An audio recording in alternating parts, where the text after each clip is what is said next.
Hello, hello everyone. Once again, this is your AI acronym individual. Yesterday, I taught you already the definition of pronouns with one words used in place of noun.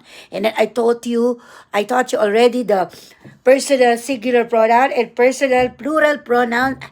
He, she, it, I, you, we, they. So let us try these exercises. Substitute the underlined word with a pronoun. So let's begin with number one. The university is well known. So what are we going to use?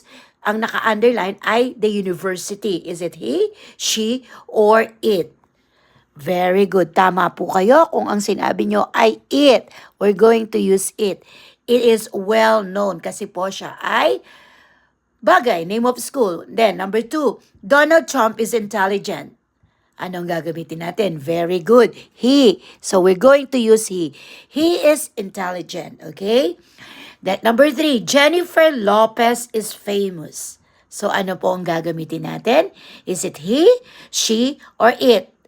Tama, she po ang dapat nating gamitin.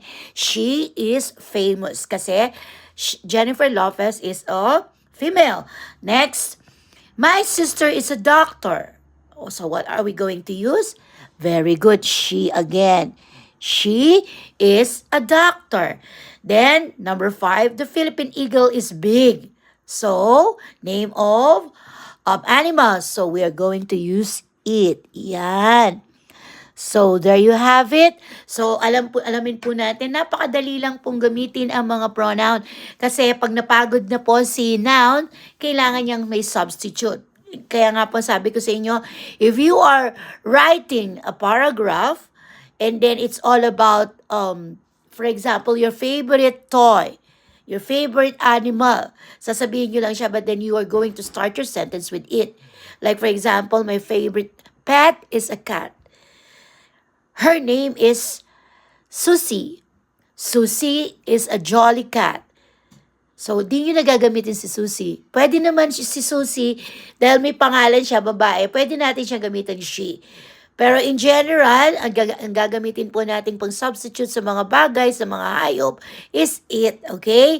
And at ang gagamitin natin pang substitute, all the masculine gender ay he, at all the feminine gender ay she.